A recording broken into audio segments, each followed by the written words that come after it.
Meta's Twitter copycat isn't quite living up to expectations. Days after launching on July 5th, engagement has dropped off a cliff. Time spent on the app declined 60% from its peak a few days prior, according to the software company Sensor Tower, and this was during the first week of launch. Similarly, software company SimilarWeb reported Threads daily active users dropped from 49 million to 24 million in a week. It's even more disappointing considering Threads had the greatest start of any social media app ever. It reached 100 million users in 5 days, surpassing even the rapid rise of ChatGPT. So what went wrong?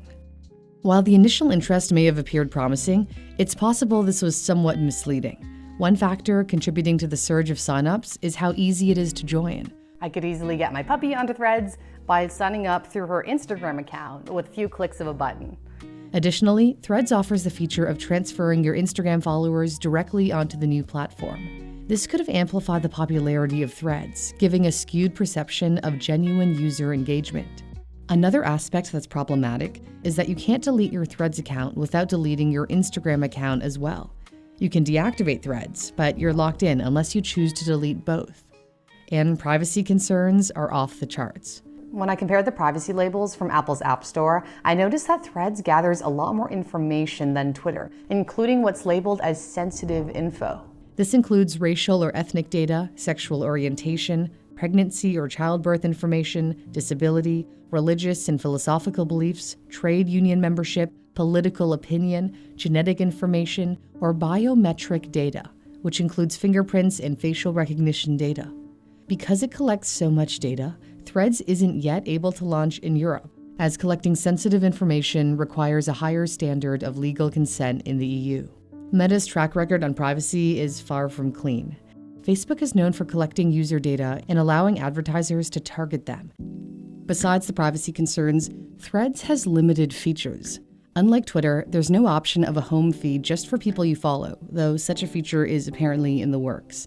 Instead, the Threads algorithm pushes content from people you don't follow based on what it determines to be the most engaging.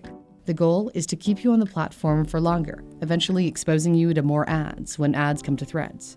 Additionally, the inability to view posts chronologically on the timeline or search for specific posts restricts the user experience. The true success of imitators typically comes from offering an improved version of the original product, like when Instagram took inspiration from Snapchat to create Instagram Stories. Instagram added new features such as the option to pause, rewind, and fast forward through stories, something that wasn't available on Snapchat at the time.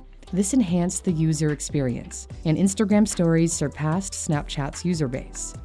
Threads, however, doesn't really improve upon Twitter. It mirrors Twitter. It's hard to tell them apart, other than for the missing features I mentioned earlier. Meta's sales pitch for Threads appears to be that it's not Twitter. Zuckerberg has been trying to brand Threads as a kind and friendly place, where politics and news apparently won't be emphasized. However, it's the back and forth on politics, news, and controversial topics that makes Twitter so compelling, drawing people in and keeping them engaged. By the way, I'd be grateful if you followed Newsthink on Twitter, link in description. Tucker Carlson's interview with Andrew Tate has been seen by 92 million users on Twitter. Tate is a controversial figure who was banned from the platform prior to Musk taking over.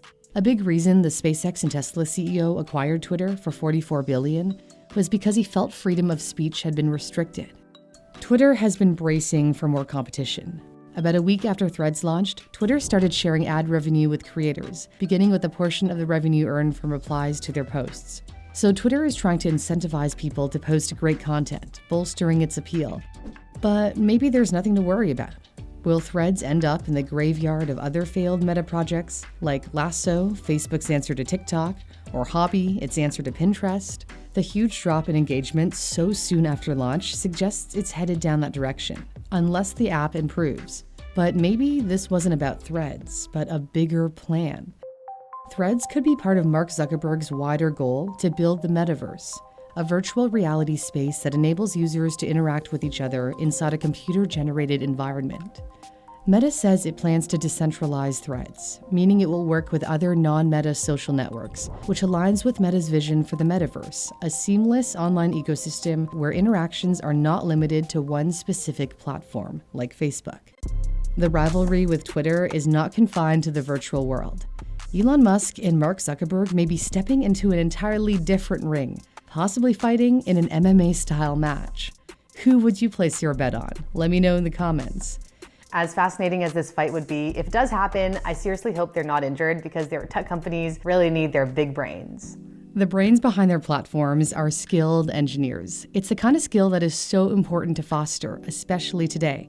That's why I highly recommend Brilliant, a website and app where you can brush up on your knowledge of math, data science, and computer science interactively.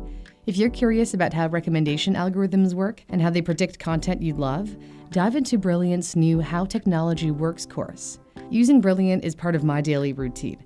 I like to go through their logic puzzles, which is a fantastic way to sharpen my analytical thinking skills. To try out Brilliant, you can start with a free 30-day trial by signing up via my custom link in the description, brilliant.org/newsthink. And the first 200 people to sign up through my custom link will receive a 20% discount on Brilliant's premium annual subscription, unlocking all of the offerings. Thanks for watching. I'm Cindy Palm.